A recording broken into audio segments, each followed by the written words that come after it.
ain't all bad. I love the crazy fads, like England always buggering up. But you know we're gonna win the World Cup. I'm gonna start my own nation with myself for reservation.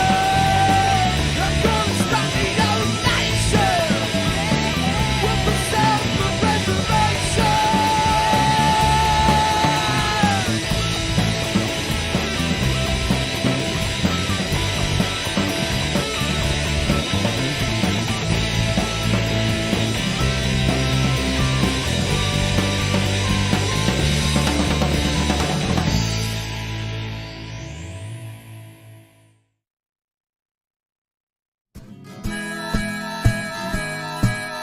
Keep the red flag flying here. I'm always terrified at the start. I have to wait for something and I can never remember what I've got to wait for.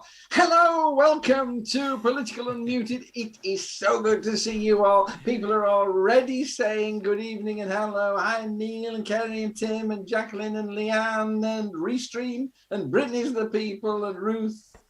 You're all very, very welcome. I realise that Restream isn't a person listening. It's so good to see you. It's me. Whenever it's Restream, it's always me. Well, I do have to welcome my amazing panel. Only 3 this week, but sort of what we lack in numbers, we make up for in incredible quality. Hi, Paul. Hello. Hi, Jane. Hello. You are now a regular. And hi, Stuart. Hello. Of course, we're missing Samantha, our senior politician, and we're missing Laura. Is she poorly, Paul, or is?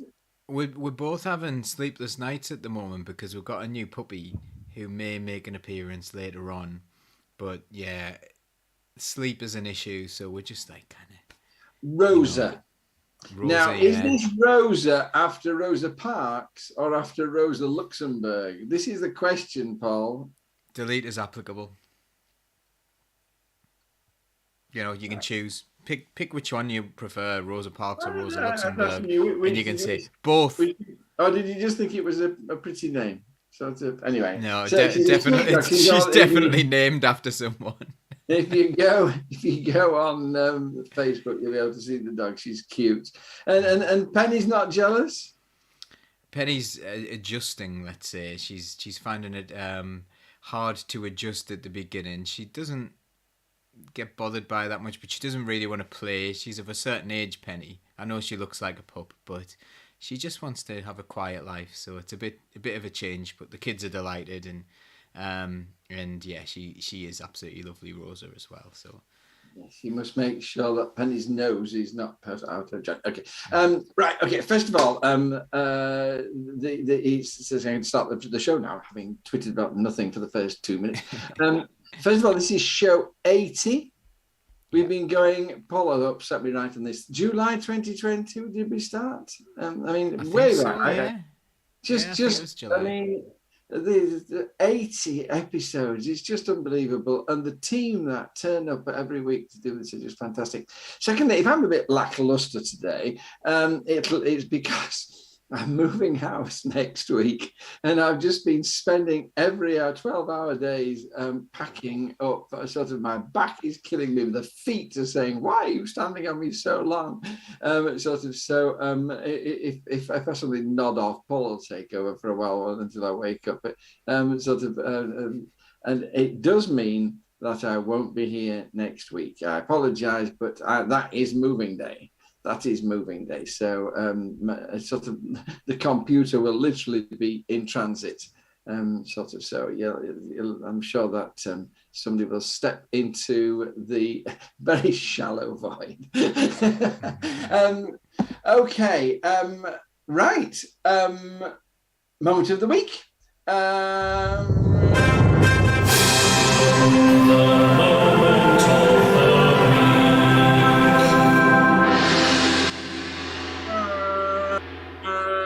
Jane, moment of the week.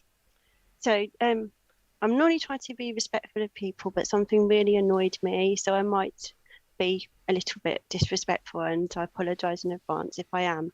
But I saw a clip of GMB, you know, the ITV breakfast show, and they had a young woman on there from, I think, Just Stop Oil, they're called. They're trying to stop us from opening up any new like oil fields or fossil fuel sites in, you know, they just want us not to increase fossil fuel use and to start looking at things like insulation and to clean renewable green energy and reducing the amount of energy that we use. And she was on there and she made a really good case, and she was explaining that they don't want to disrupt people, but they've exhausted democratic non-peaceful methods. And this is really serious. There are already events happening in the world that are terrible as a result of this. It's going to get worse. It's going to affect her generation and the children of presenters. She was really good, and I was so angry with the presenters. It was Richard Madeley and a female journalist whose name I can't remember. And the stream is going mad in support before you even said it. So the disrespectful bit is, and it's horrible to talk like this, but I felt like it was like having a conversation with an awful bigoted relative who doesn't know what they're talking about, to be honest. And that's really horrible of me, but I was so angry with the way they just completely dismissed what she was saying, treated her like a silly child, when they're the ones who I think are being quite stupid and selfish. Thank you. Was that cathartic, Jane? Yes, it was. Get it out, let it out. Actually, I have been reminded that we have started inviting people to share their moment of the week. Neil Terry has had his first cuddle from his 3-year-old niece, who has been scared of him before now.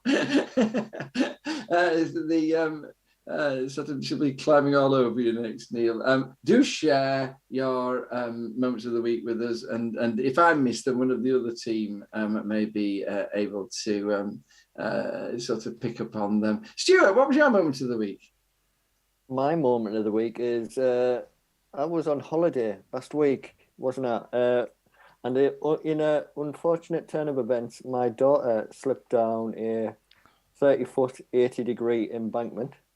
My wife would call it a cliff, but she ended up gashing her head, damaging her clavicle, and she was stuck in a river for about half an hour as my wife was on the phone to the emergency services to get her out.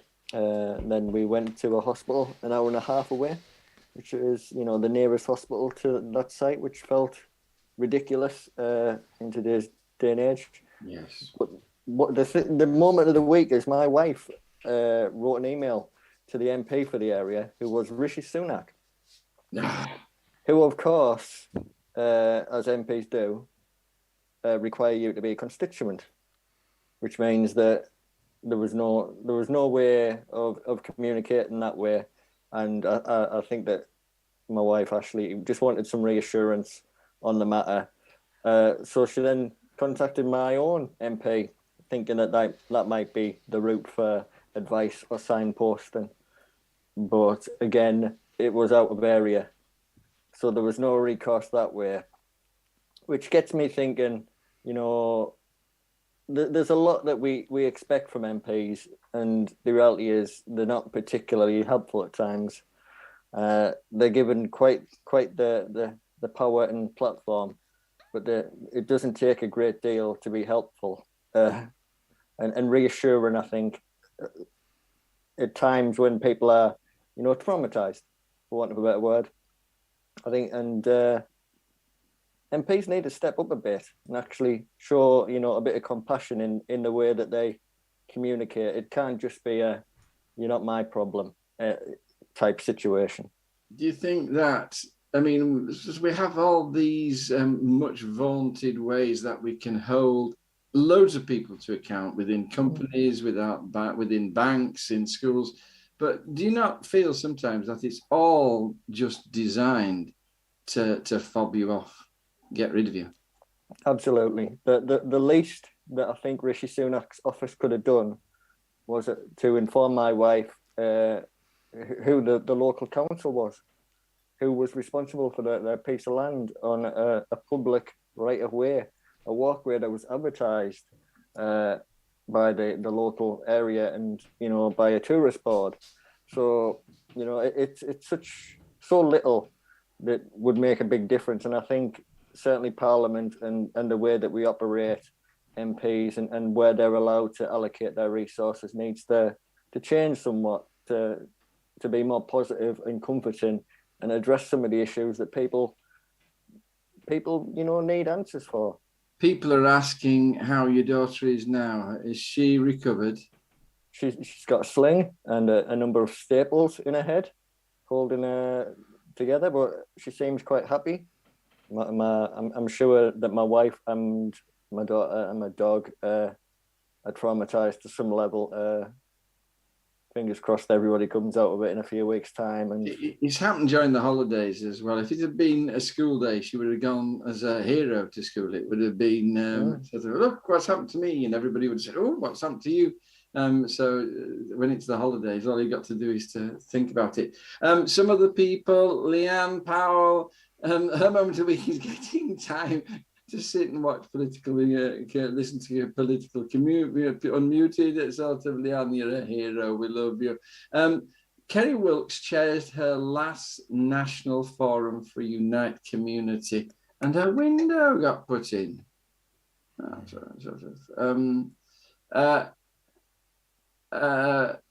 there any others? Ruth Davison's got COVID for the second time. I'm so sorry. But anyway, my moment of the week, she says, was reading how many people are kind and thoughtful and go out of their way to help. God bless you. Okay, last moment of the week, Paul. Oh God, I could have absolutely loads here, but we've got a new family member, a new socialist think tank family member. This is the famous Rosa. This is Rosa, yeah. So she's on my knee now, so hopefully she'll be nice and settled and having a lovely cuddle. I'm going to go with there was a young world champion in my village. He's called Harley Arnett, and he won the world Thai boxing championships. He went to Thailand to do it, which I think that's quite overwhelming that he goes to the home of Thai boxing and went, and a young lad from Wingate went to do that.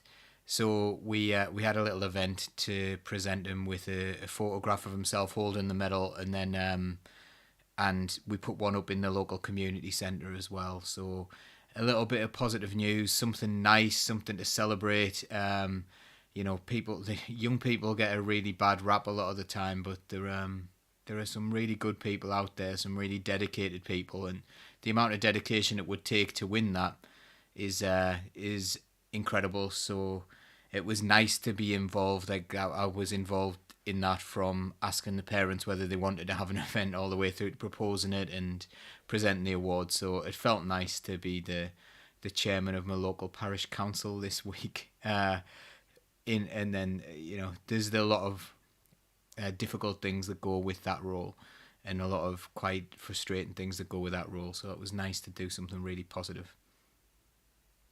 Well done. And sometimes you just get taken by surprise by people's skills and achievements. And very often they're very understated and humble. Congratulations to that young man.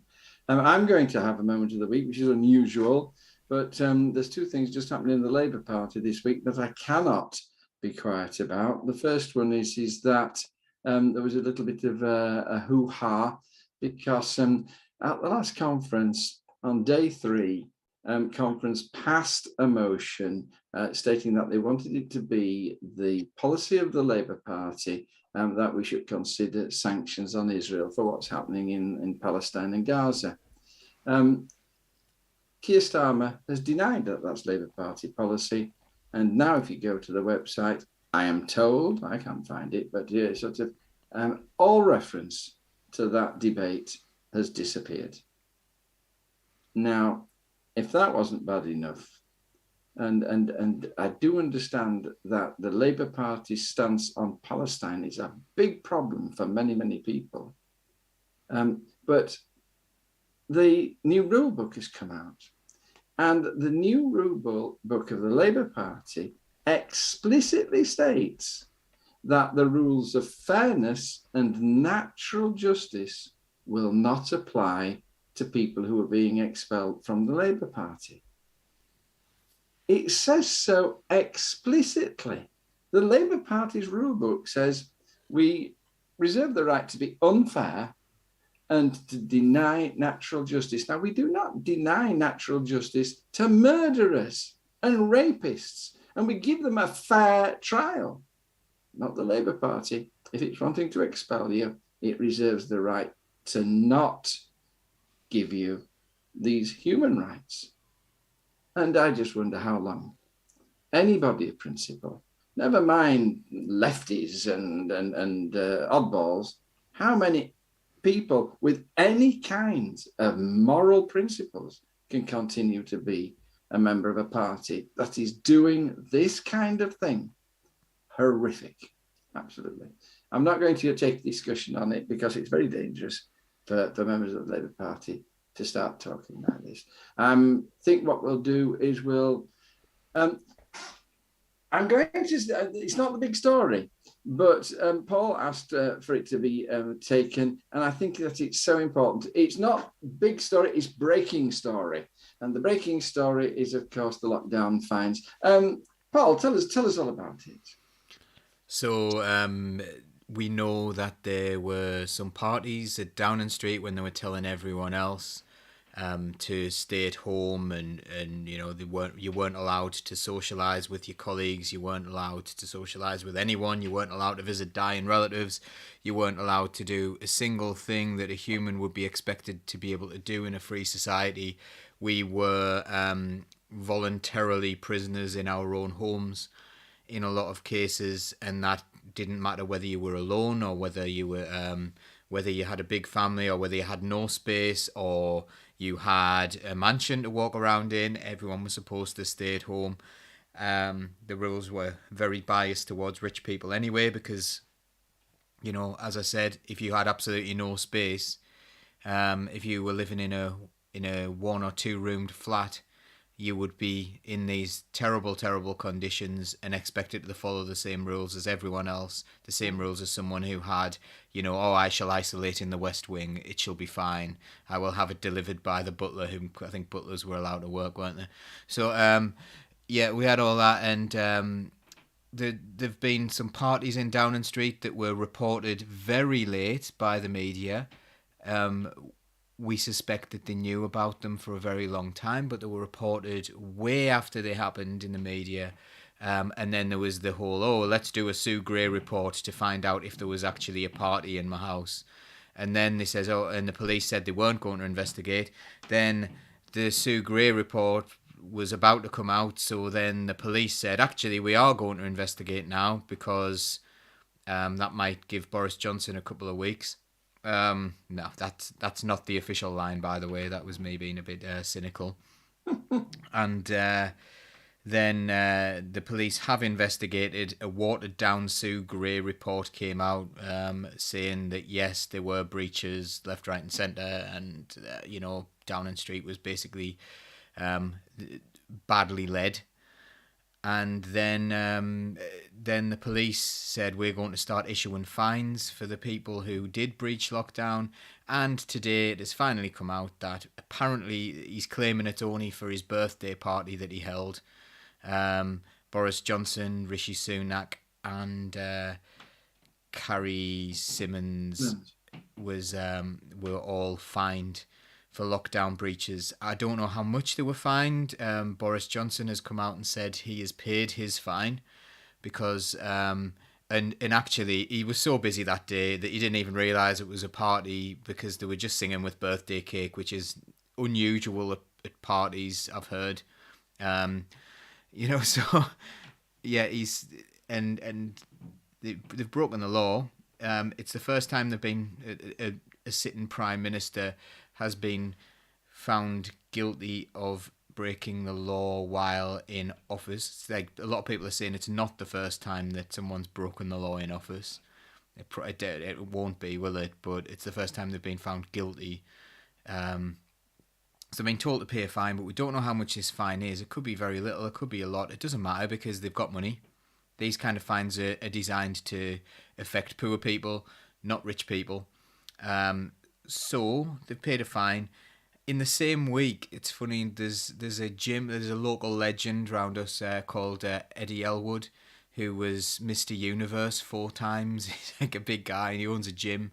And he opened his gym during lockdown, and he was at High Court this week, and he was given a £55,000 fine for having his gym open during lockdown. Now, bearing in mind that is him trying to, run his business. People may think this was a terrible thing for him to have done, but he was doing it to run his business. They were just ignoring, and he didn't make those rules himself. The Conservatives, Boris Johnson, Rishi Sunak, they came up with these rules themselves. They broke them themselves. They've been fined by the police themselves because they couldn't even follow their own rules. And again, it's that quite literally one rule for them, another for the rest of us. It's good that they've been fined, but what in the world is going on? Paul, Keir Starmer is openly calling for their resignation. He says that they've lied to the public. They've now been found guilty of a crime in office. They should resign. Do you think that this is serious enough for both the Prime Minister and the Chancellor of the Exchequer to resign? Well, it clearly is, because there's something called the Ministerial Code.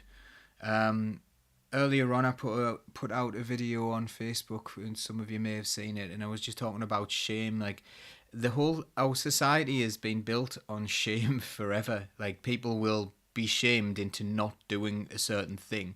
This is the way communities work. If you do something horrible, you sort of get shunned by your community. So you would feel that shame, and you wouldn't go and do something horrible, and that's kind of how Parliament works. It's on conventions, and this is why calling someone a liar in Parliament is one of the worst things you can do, apparently, even if they are lying. Calling them a liar is just saying, no, their reputation, that is them. But we're beyond that. We are so far beyond that. They have breached the Ministerial Code because both of them lied in Parliament about whether or not they attended parties. Now, they've been fined by the police, so they did attend parties. They did say they weren't going to attend parties.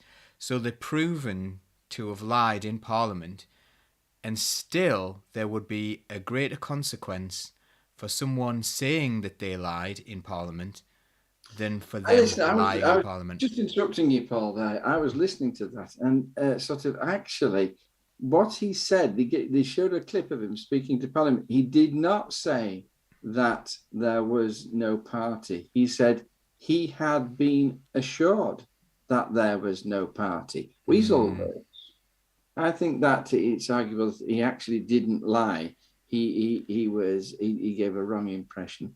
Jane, we need to pull this though. Like I think it's time for some honesty. I would like to see a lot more honesty generally in politics, and it doesn't matter. Like, technicalities don't matter. We all know.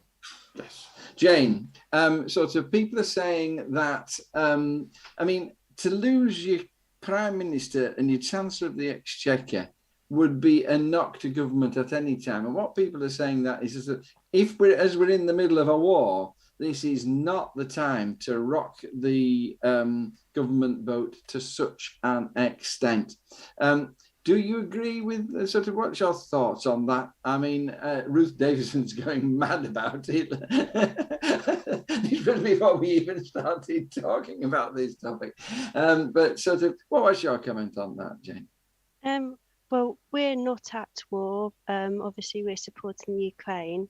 But I would say that to get rid of a Prime Minister who has presided over a completely shambolic Brexit deal that has ruined people's livelihoods, and the negligence of their dealings in the pandemic, killing tens of thousands of people unnecessarily, and a Chancellor who's prepared to give oil company oligarchs an easy ride and keep their millions of pounds in profits, and let working people and people caring for relatives or people who can't work just starve to death.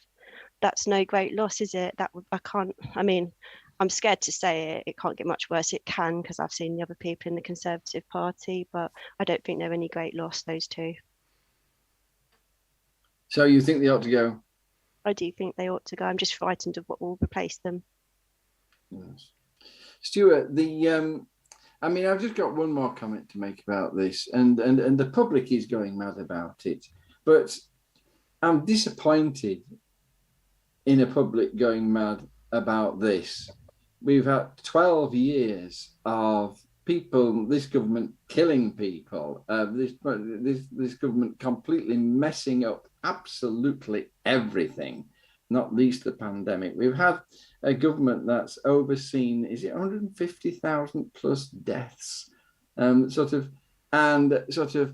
everybody wants him to resign because he held a party. Now, nobody's saying that it was right to have the party. I'm not even saying that it isn't right that he should resign because of the party. But are you not disappointed that this is going to go down in history, perhaps, as the thing that got him, and not the mismanagement of the past decade?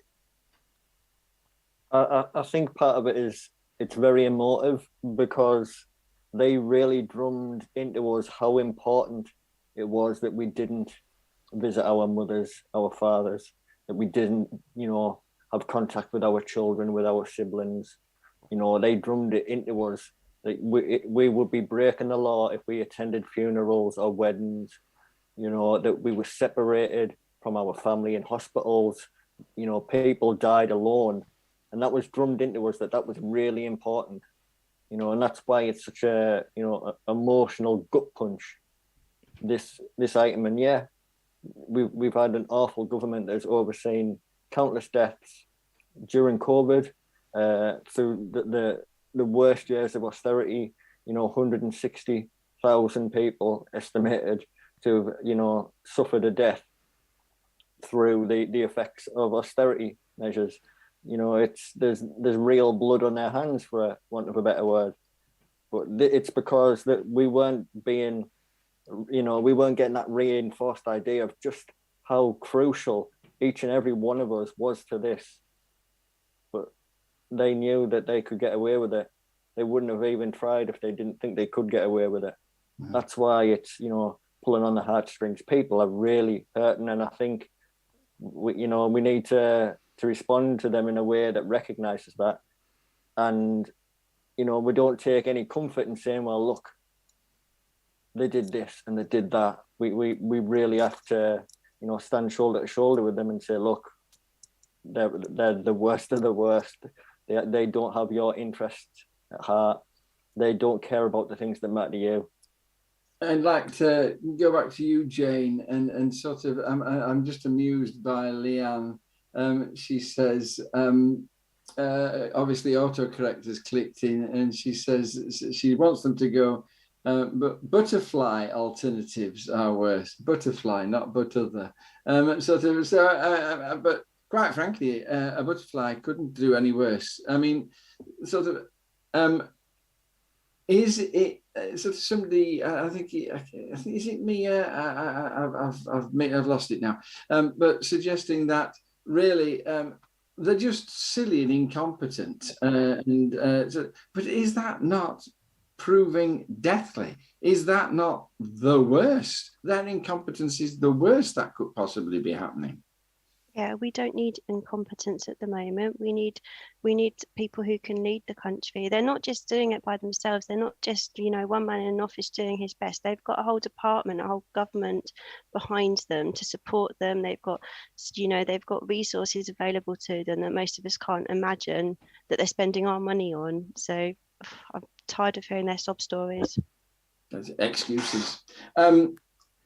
I'm going to finish with Ruth Davidson. It's madness when you think about it. She says, they lie. We know they're lying. Every time we see their smug faces and ridiculous statements, we know I'm not a word dotted up. And they know that we know that they're lying. I think the word's probably bollocks. It's it's the spam filter. There's been a survey that says that young people have never been as disillusioned with government, and my God, I share that disillusionment. They're hopeless. Do you not think though? Can I just say one thing? Do we all not think that there's some sort of some people are complicit in this. Like, we always knew Boris Johnson was this terrible character, this awful character who's been proved to be a liar. He's been sacked from 2 jobs for being a liar. But everyone's just like, ha ha ha. The media are like, oh yeah, good old Boris. They rehabilitate him on Have I Got News for You on the BBC. You know, when he puts down a wreath in a really stupid, haphazard way in a suit that's all buttoned wrong and everything like that. If that would have probably shot Corbyn for, they replaced it with previous footage where he wasn't quite as unkempt. You know, they've protected him. The media, the British media, the mainstream media have protected him. They've supported him, and there's been a lot of people who were like supposedly progressive, these progressive centrists, who did everything they could to make sure he won the 2019 election, and the commentariat and people within like the Labour Party as well were very keen on doing that. And I think like Ian Austin, for example, getting his lordship and stuff like that. The system's entirely corrupt. It promotes the shameless. Interesting comment. We're from Sedgefield, apart from Jane, and our MP Paul Howell went in the news saying that those people who are found guilty of breaking the rules must be held accountable. It slid off the bottom of the list, but be interesting to see whether he is one of those who leads a charge to get rid of them. Right, and now it's time for the big story. Now it's time for the big story.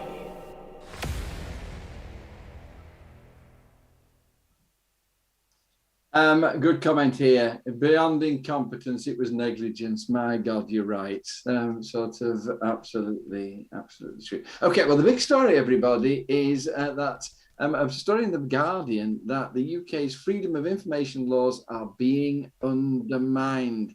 And to tell you the truth, I had not a clue what it was talking about until I read the story. Jane, tell us what's going on here. So Open Democracy, who I believe is, they're also a member of the Independent Media Association, and they have some very good articles.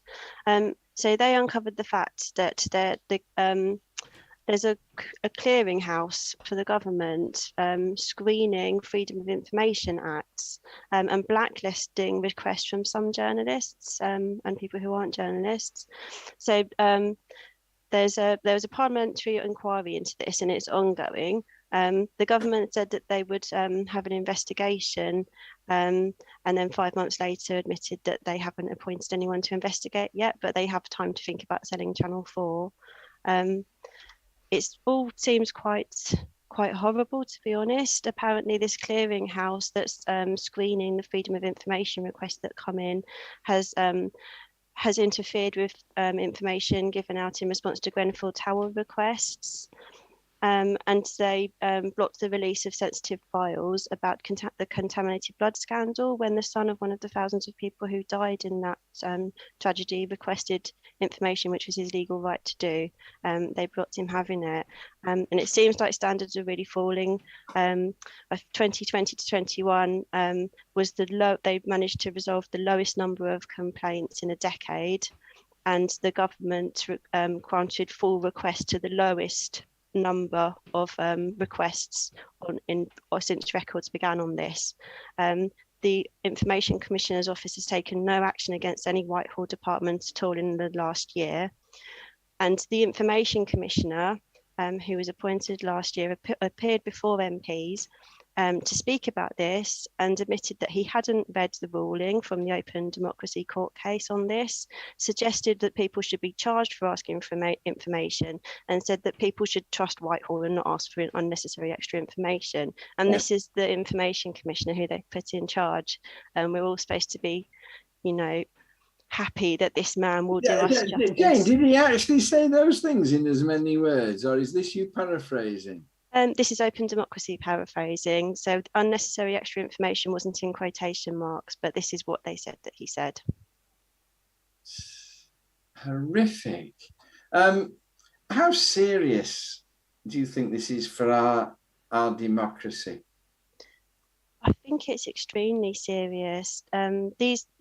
These laws were put in place for a reason, to give us access to so there's accountability, so there's scrutiny, and there's already rules in place. You can't just ask for anything. There are rules that mean that you can't have information. If it's going to if other people will have sensitive information revealed about them. There are quite strict rules around, what they can and can't do. So if they're imposing arbitrary rules that don't apply to anyone else, it's just worrying. And it's worrying that this is our government that's doing this. What have they got to hide from us? Is this one-off or part of a pattern? It seems to be a declining pattern.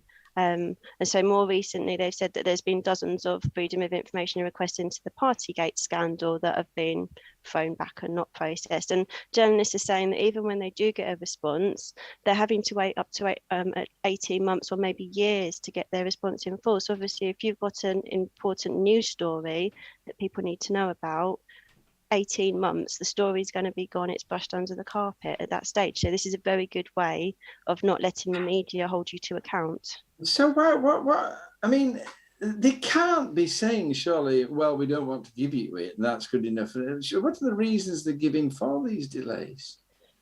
I don't think they are giving people. I mean, they're just rebuffing a lot of the requests, and not giving very satisfactory reasons as to why, just basically saying you don't need to know this.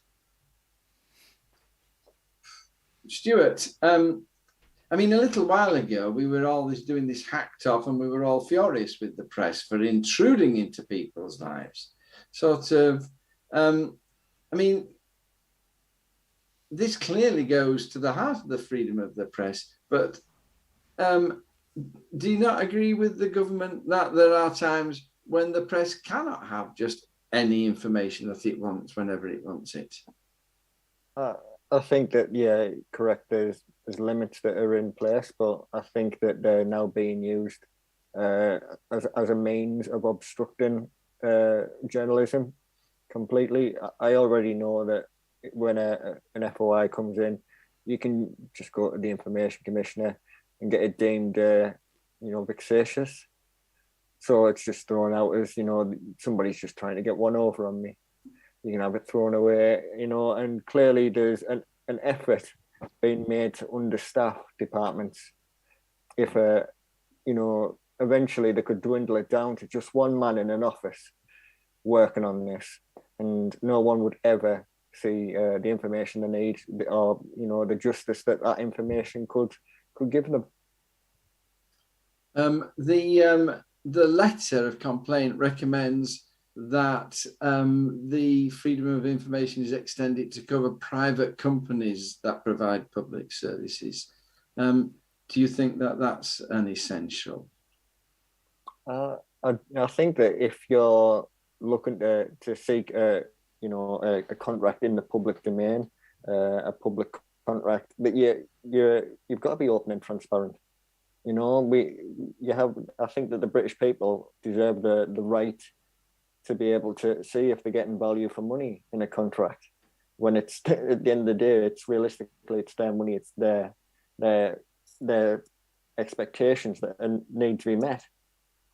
Certainly, if there's anything hindering looking into that, surely that's a bad sign that the company perhaps isn't the kind of company that you want on board.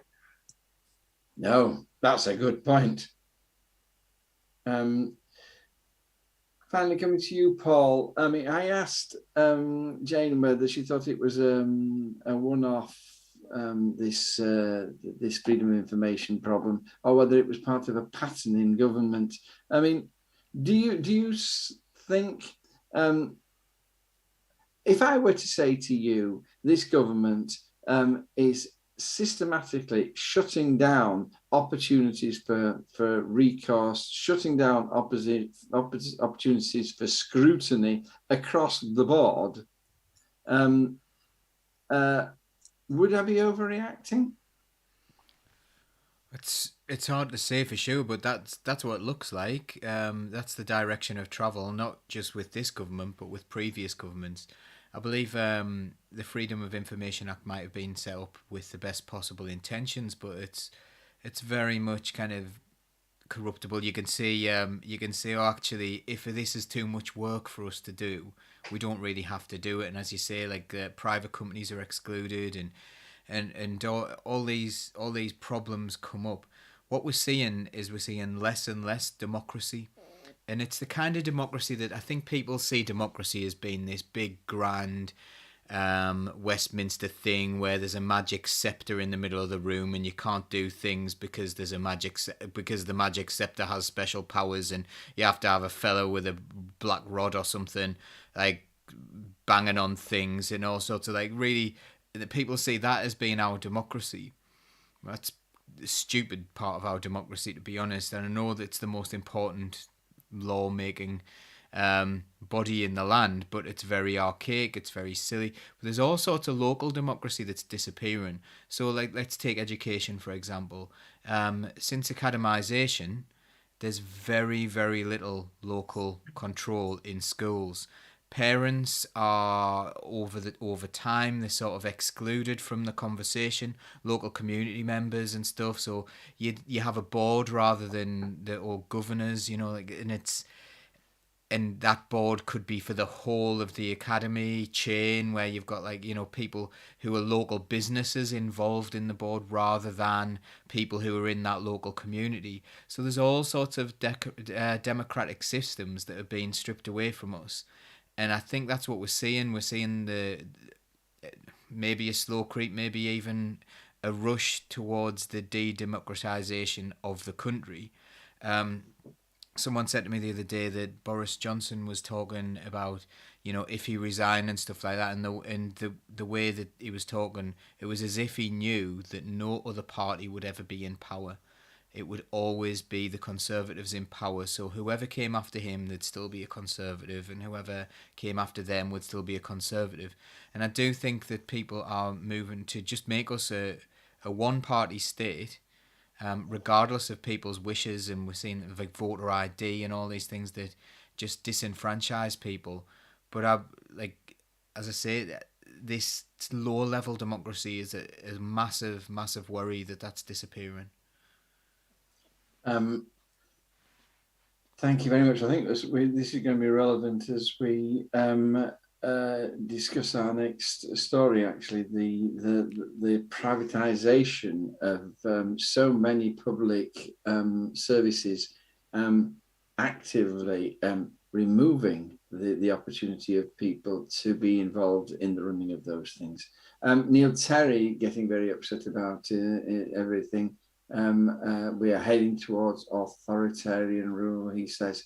Mark Lungley reminds you, Paul, that on Saturday you said that all PLCs should be subject to freedom of information. Would you like to expand on that idea? Did I? I say many things. FOI should be extended to all PLCs. What he was talking about is I was talking about free markets. I said there's no such thing as a free market. So you'll get someone who comes in and they'll say, I'm a free marketeer. And they say, okay, then, so let's remove all the patents from all the drugs and we'll just give them away to the rest of the world and anyone can produce them. And in, let's say, for India, for example, they don't have to pay for those patents. They can produce that cheaply and give it to their population. Oh, no. We need rules about patents. Well, you don't believe in a free market then, do you? You believe in rules, you believe in regulations. All they're talking about when they talk about a free market is a market that that supports the people who are already wealthy, and the rules support the people who are already wealthy, rather than a truly free market, which survival of the fittest. If your company's a bit rubbish, then you're going to disappear. But the company that's a bit rubbish is always propped up. Like look at Capita or all these awful ones that that steal money from the public sector, and then disappear and don't provide a service, and then yet they still all right. They still do okay, don't they? And those people go off into other jobs and are absolutely fine and live a lovely life. I'm sure that the people who invented limited liability didn't realise what it would be used for 2 centuries down the line. Right, okay. I think we're going to be talking about this in the last question. Let's move to the other stories, Paul, and see what you have to say about them.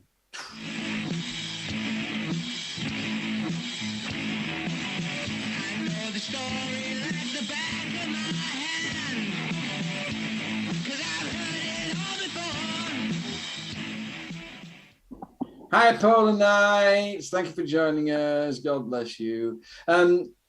Okay, Stuart, should we oppose the privatisation of Channel 4? Absolutely. And I'll explain why. It's a pretty easy one. For the people, maybe the international people who don't know, Channel 4 is a publicly owned TV channel in the UK. It's publicly owned, but it is paid for through advertising, private means along those lines. All the money that they make is reinvested into their creative products, and it's one of our real signals of culture and style that we export across the world. Now, the British government is pressing ahead with the sale of Channel 4. They expect about £1 billion. They feel that it will open up and unlock potential in Channel 4 to be competing against places like Netflix or Amazon. But in reality, it's an easy opportunity to take away perhaps the last big media platform that are asking tough questions of the government and putting them on the spot. And in a time where, Britain as an island, one of the big things that we export is style, is culture. These are things that we've become slightly dependent on even in the marketplace. There's absolutely zero reason to sell off a publicly owned asset like that. It doesn't cost the public one penny. It doesn't cost any of us to run Channel 4. The BBC, however, we all have to pay a license fee towards that fee. We're basically taxed for that one. But Channel 4, there's no reason why we need to sell it. We don't need to drum up the money for government. We know that we can find £1 billion behind the couch. The only reason that this has happened is because, government ministers don't want to be put on the spot on a news programme or in a decent documentary. I mean, what Nadine Dorries said, and you mentioned it earlier on, what Nadine Dorries said was that it was too small and public ownership was holding it back from competing with Amazon and Netflix. I mean, do you accept any of that argument? I don't, because the model that Channel 4 has been using for decades now is every penny of cash that they make in profit goes back into the stuff that they produce, and it's grown into a network of channels and a network of output. It's not just a single channel entity anymore, and there's absolutely nothing that Channel 4 as a business model can't adapt to go up against the Netflix and Amazons while still being publicly owned. And I got one more question for you, Stuart, before I move on from you, please. Mark Lungley answers the question, should we privatise Channel 4? Should we oppose the privatisation of Channel 4? And he says, yes. Mark, that would be no use as an answer on a discussion programme. We need people to say slightly more than that. Neil Terry has made some good points, and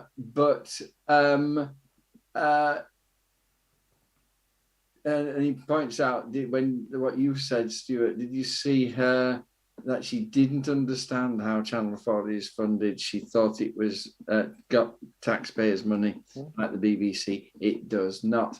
Neil Terry says we should privatise the royal family on the same basis. I think they are already privatised, Neil. Another thing that the government is suggesting, Stuart, is that if they sell it, they'll raise about £1 billion, and they can use the proceeds to boost, quote, creative training and independent production companies funding the levelling up agenda. Now, there's an argument. It'll give us £1 billion to spend on levelling up in creative training and independent production companies. What have you got to say about that? Channel 4 has been creating independent media. They have been training staff. They've been creating stars.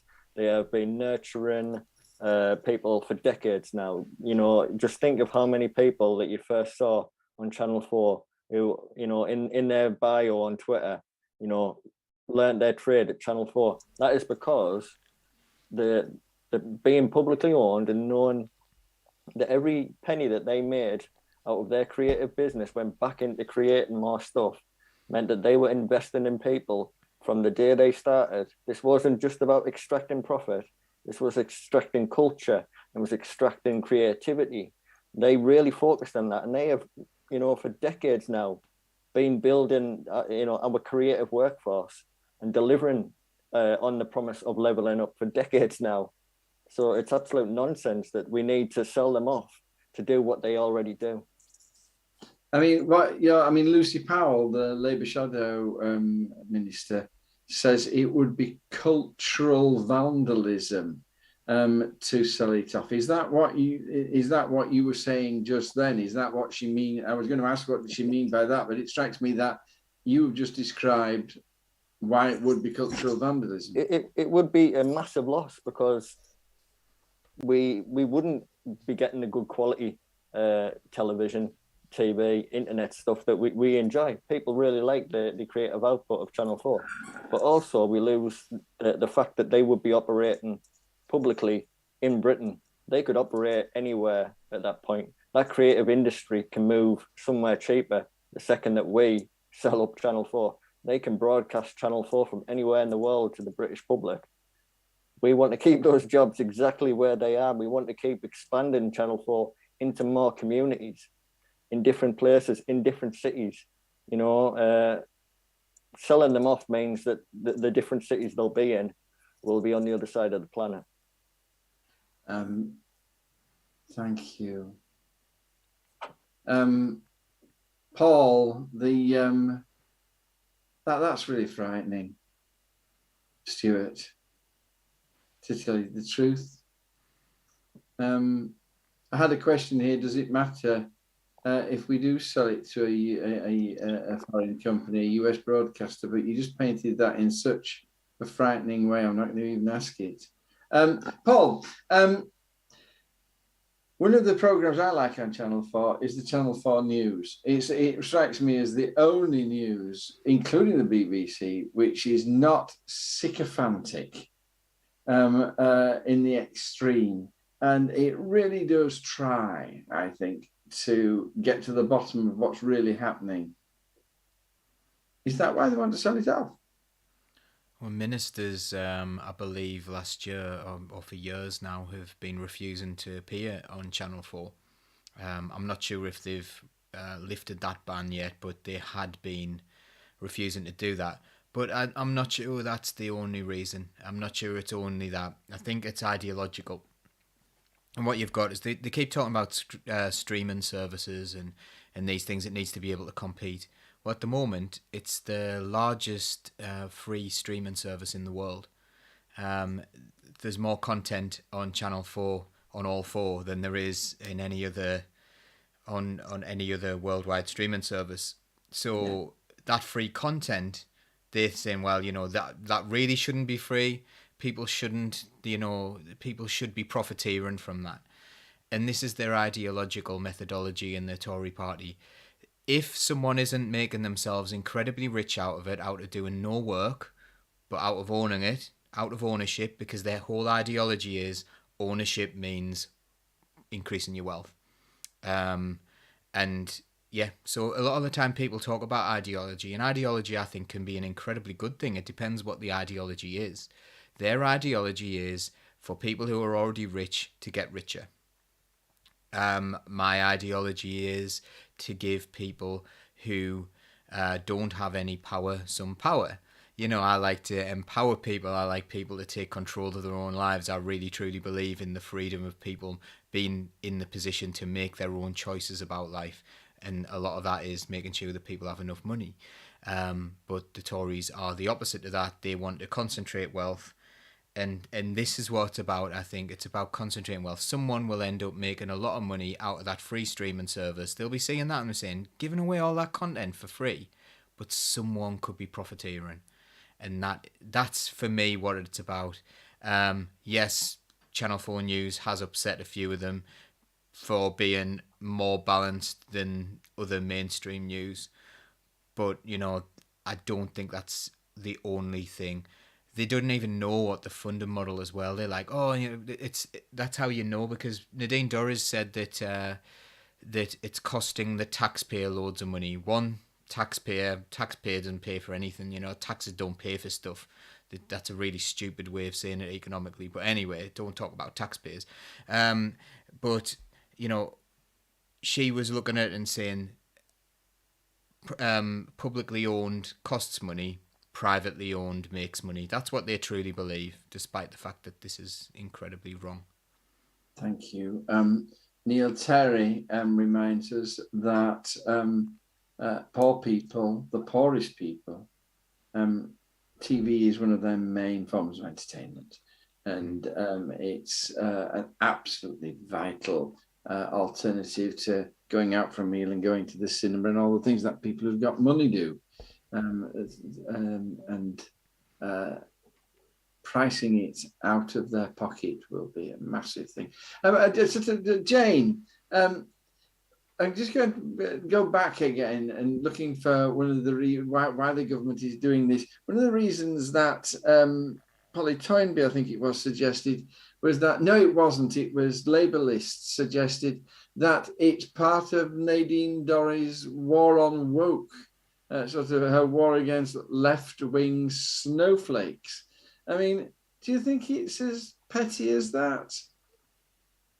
I think that could definitely play a role in it. I think Channel 4, I do think of its programming as being a little bit more radical and diverse than other channels, and like we were saying, it's available free, so it can reach a wide audience of people who aren't very wealthy, and give them information. And I do wonder to what extent this government is ideologically trying to shut down the education system to prevent people from less wealthy backgrounds having opportunities in life. And I think this could be part of a wider ideology to, I don't know, it sounds like a conspiracy theory, but I wouldn't be surprised if that was part of what they're doing.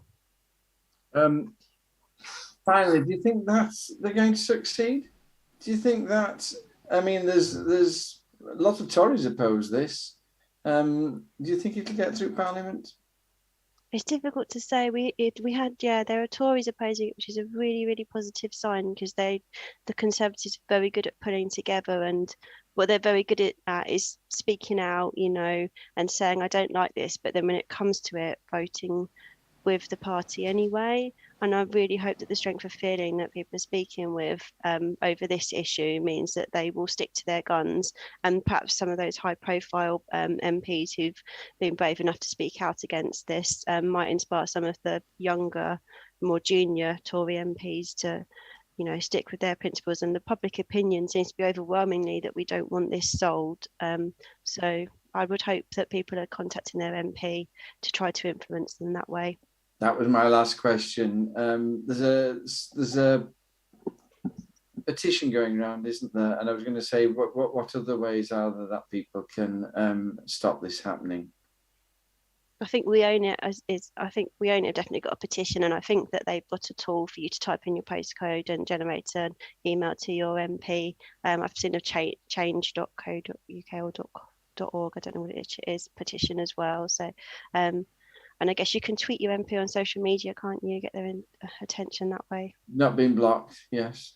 Right, thank you very much. And now, just to explain to people, it's 10 o'clock, and what normally happens is that we knock off, we have a cup of coffee, we listen to a bit of music, no pass around, and then we come back and Samantha takes control of the second half, and we have a little bit of a debate with people. When Samantha's not here, what we do things differently. I'm going to take another question, and then we'll just close down the show altogether. So that kind of lovely kind of easy-ozy time at the end. I'm sorry, we're going to deprive you of it this week.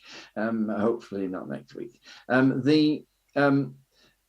But it may well be that you have to go now because that 10 o'clock gap is when most people, in fact, sort of shut down and leave the program. It's just the loyal few stick and have the discussion. So if you've got to go now, goodbye. Thank you very much indeed for listening to us. The podcast will come out and it will have a question on the Sunak's tax dodgers scandal, and that's the last question. But if you've got to go, God bless you. The rest of the people, stay with us because we've got one more story. Paul. Rishi, I can't. This is embarrassing. I don't know how. Is it Akshata? Akshata? I don't know. His wife, anyway. God bless her. Are they tax dodgers, and does it matter? Yeah, they're tax dodgers. That's what rich people do. They dodge tax, isn't it? Because taxes are optional for rich people, whereas they're not optional for poor people or most people. So if you've got a lot of money, you seem to be able to pick and choose how much of that you pay in tax. In this case, again, it's just been this web of lies, hasn't it? This web of deceit that we've seen from them. She's got non-dom status, and they're like, oh, well, his argument for that is, hey, my wife's Indian. I can't believe you're being so racist here, as to not understand that people come from other countries. But he was being so deceitful in that, because he was suggesting that that non-dom status is just something everyone gets. And if you happen to be from another country, you get this thing. Non-dom status it's a tax code kind of thing. It's a tax arrangement that you have when the country of your residence is not going to be the UK long term. So the idea is you're going to move back to your own country, or you're not really spending that much time in that country. You don't want to be British, so you can be a non-dom. A lot of the press barons in this country are non-doms, people who control our politics in this country, but don't like it enough to live here or pay taxes here properly. So he suggested that this was not what she was doing. This is perfectly fine for people over there. But now she's graciously said, "Oh, I will now pay taxes in the UK," because, and I think this is the problem, isn't it? People are doing these things, and it is legal. The problem is it shouldn't be legal. But what kind of motivation is there for someone like Rishi Sunak, the person who's in charge of the country's tax system, to change anything at all? So the problem again is Rishi Sunak doesn't live in our world. He lives in a world of high finance, of bankers. He lives in a world where he thought it was morally fine to help crash the economy for the 2008 financial crash. He was directly involved in the crashing of it. So, sorry, the 2007 crash, when the crisis came afterwards in 2008. So these are the kind of people who are put in charge of our country, who are put in charge of our country's finances. And we can all see that it's morally wrong. But, this is the system in which we live. I think I'm going to make myself unpopular here. I'm rather hoping that everybody knocked off at 10, because I'm going to sort of, you may think that it's morally incorrect. Keir Starmer calls it breathtaking hypocrisy. what's she doing? But I mean, my beef is not with Mrs. Sunak, because she's only doing what every single one of us does. I fill in my tax return and I claim the legal allowances. No, but she's I'm not not doing allowed to be a anything non-dom wrong. because she lives here. She's not allowed to be a non-dom. This is the deceitful aspect of it. She is not allowed to be a non-dom. She's not So allowed. she's breaking the law by being No, a non-dom. she should No. never have been accepted to be a non-dom because she lives here. She lives here and she shows no sign of return, and she may return years and years into the future, but that's not what it's for. It's for someone who doesn't, like, in the short term will be going back to live somewhere else and has no real interests in this country, but she has, like they've both donated to that school in Westminster, so they're not in compliance with the rules on non-dom status. And nobody else has said that, Paul. Is this just you saying that? Because No, as I understand it, that's non-dom the status situation. is something you can apply for if your country is one country, but you want to stay in another country. But you can apply for non-dom status, and sort of, and she got that non-dom status. Again, we get back to the fact that sort of, I mean, the Minister says, here is someone worth £3 billion who has a different tax arrangement. I'm sure everything is above board, but that's not the point. But if everything is above board, that is the point. The problem is not with the individual. The problem is with the rules. The problems are with the rules that allow somebody to say this is a business, this is capital gains, I'm going to declare it as a business, I'm going to get it charged at 27% as capital gains, not as 42% as higher income on my income tax. These are the rules. It's the rules that are wrong, and sort of, and what they do is it all becomes incredibly personal and vindictive. I agree with Sunak. To smear my wife to get at me is awful. Carting a lot of malicious tax on someone who, after all, is a private citizen and not a politician. They're going after the wrong thing for me. No, again, always go after the system, not the person. Like, play the ball, not the man. You know what I mean? Like, that's what you do. The system is broken. The system is wrong. But at the same time, the non-dom system is not for this. It's for people who, so it says, someone with non-domicile status, sometimes called a non-dom, is a person living in the United Kingdom who is considered under British law to be domiciled in another country. So she lives in another country. That is what it's for. That is the system. There may be like different interpretations of what living in another country means, but she's living in number 11 Downing Street. That's her home. That's a permanent residence. That's where letters will be addressed to. She has a number of other homes throughout the world, but she is living in number 11 Downing Street, or above number 10, or whatever their arrangement is with, I don't know, they swap, don't they, apparently. But she lives in a state funded house in the UK, and her husband helps run the country's tax system. And I think it's absolutely fair game to criticise her for this, because she is domiciled in the UK. I don't see how she can say it otherwise. I am I'm not blind to the connivings of the rich. She puts a lot of income through a tax haven in Mauritius. And the fact is that there are rules to stop paying double taxes because we have a tax treaty with India. So and she has now said that she's going to pay taxes in England. I just can't stand the way we suddenly, this has been going on for years. It was declared when he joined the cabinet, and then suddenly, they're like dogs over a bone. Sunak, Jane, that's a different thing altogether. He's been a very naughty boy, hasn't he?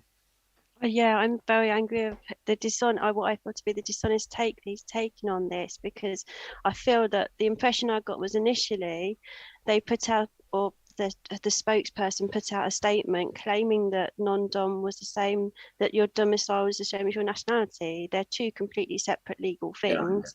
And I felt that was disingenuous. Then they changed their minds, and Sunak put out a statement saying it was because he loves the UK and his wife loves India so much. Then it came to light that they've been holding a US green card, which would imply that they've been paying US taxes voluntarily on their worldwide income rather than paying taxes to the UK and Indian governments that they tried to tell us they loved so much, and this was the reason for it. And then it turned from that into she will voluntarily pay now, and then it quickly turned into who's grassed us up, which doesn't sound to me like there's a lot of contrition there. And I think the response from him should have been, this isn't a great thing, this legal loophole. As as Chancellor, I think what I should do is cancel the national insurance hike, cancel this loophole, and use that money so that people don't have to starve and freeze this winter. That would have been a good response, but instead he's ordered an investigation to find out who's been telling tales on him, which doesn't sound to me like he understands the moral conflict. The national insurance thing for me is a different issue. The fact is that is absolutely unsatisfactory, but it's not linked to me to do with his own personal tax things. Talk to me about his green card, because it strikes me. The USA are washing their hands of it. They're looking into it. It strikes me that has he not been completely dishonest in that respect with his green card? I shouldn't have thought he's been a lot more dishonest than a lot of other people. I do get the impression there's a culture around these kind of tax arrangements where it's very acceptable to act in a way that perhaps we wouldn't see as right or honest, but perhaps when you're surrounded by other people doing the same thing, and that's just what everyone does. I think one of the things about non-dom, to be able to claim the non-dom status, you will have to be out of the country at midnight a certain number of days on the year.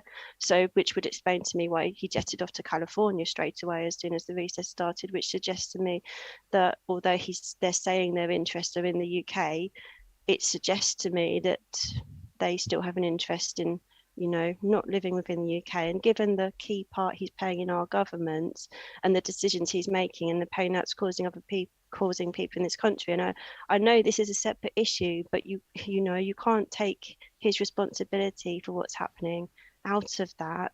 You can't live two separate lives and pretend you're a different person. You've got to make your choices, and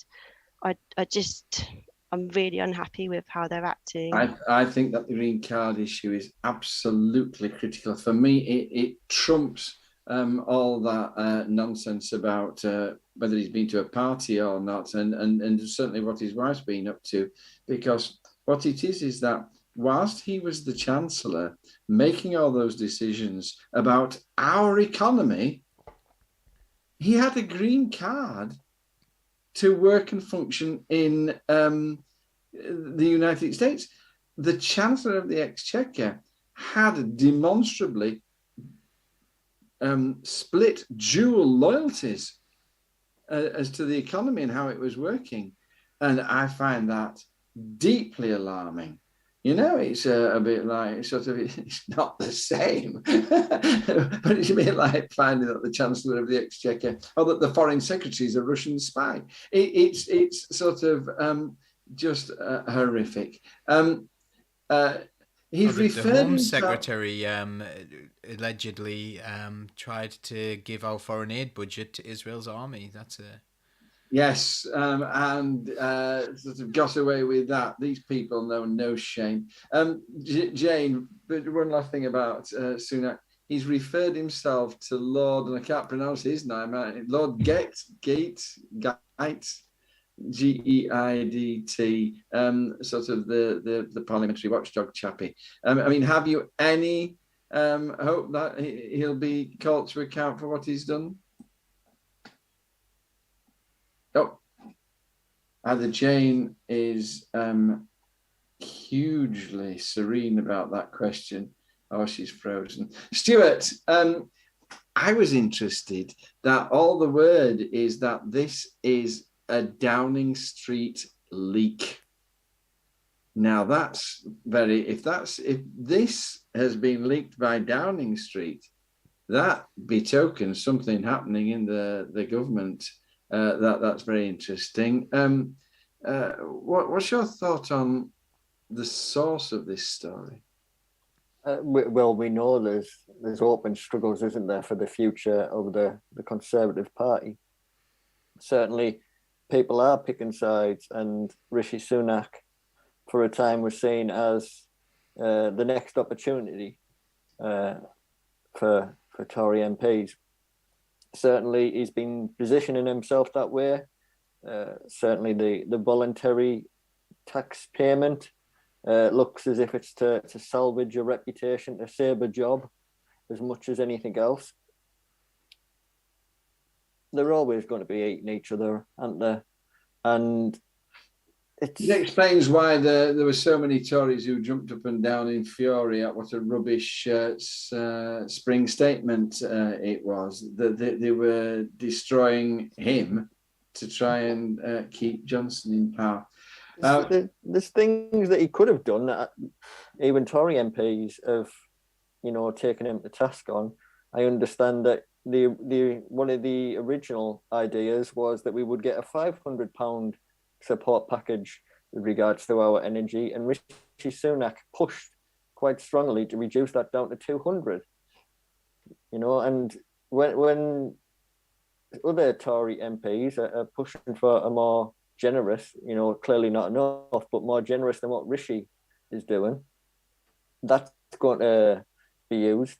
I'm sure that's going to be put into the open media that he isn't one of the better Tories. There's better Tories than Rishi.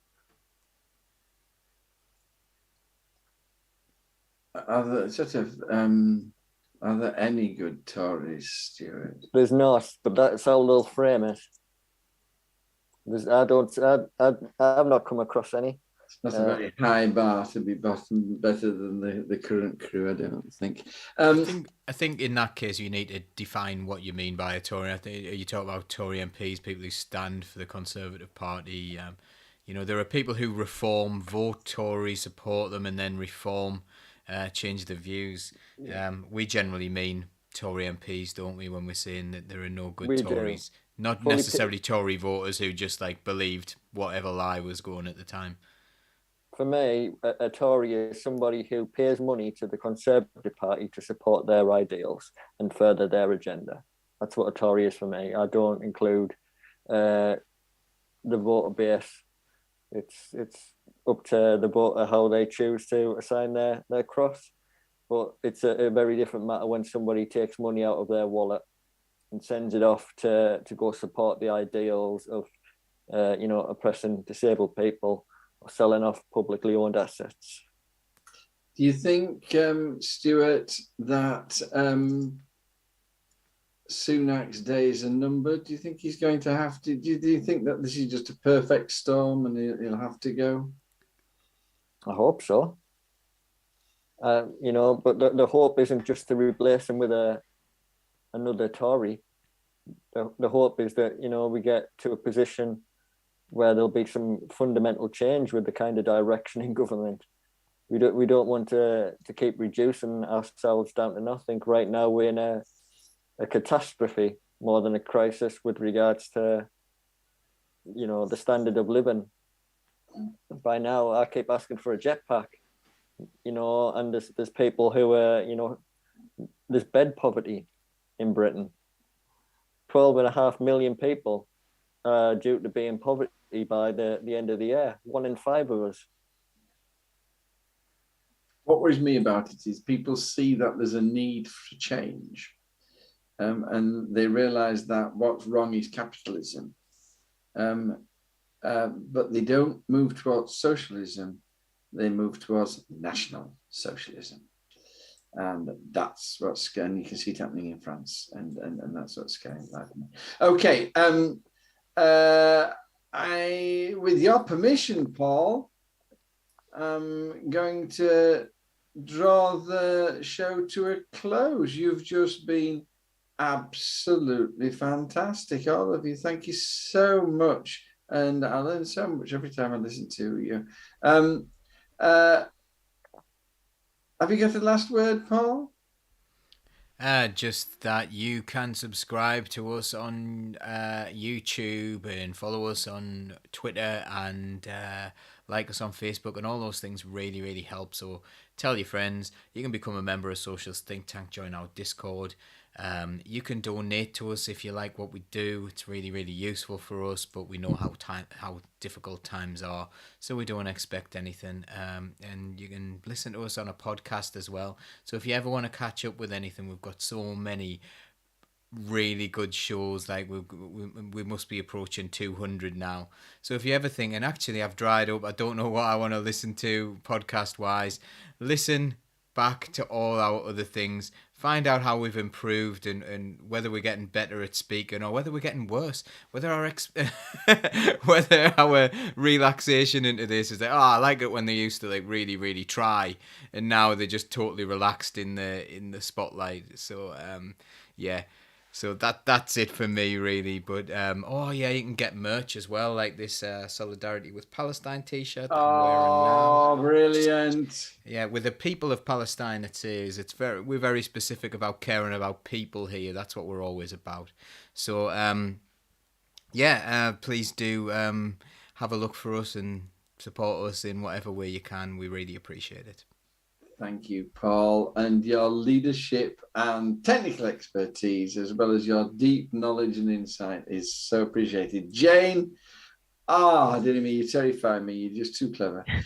Thank you so much for all you've got to say. And Stuart, Mr. Wisdom, God bless you. Everybody loves Stuart. Thank you, listeners. Yes, the bitter enders, Neil called them. God bless you, bitter enders. And I'm not here next week. Thank you, Tim, for wishing me well. But I'll see you the week after. You don't get rid of me that easy. And the show must go on. It'll be on Tuesday, 9 p.m. Political Unmuted is saying bye-bye. Bye-bye. Bye-bye. Also in the comments there, Jacqueline saying she's listening to the From Tory to Socialist one, which is really relevant. That's Harley. We got tipsy on that one, so it's quite funny towards the end. Anyway, have a lovely night, everyone.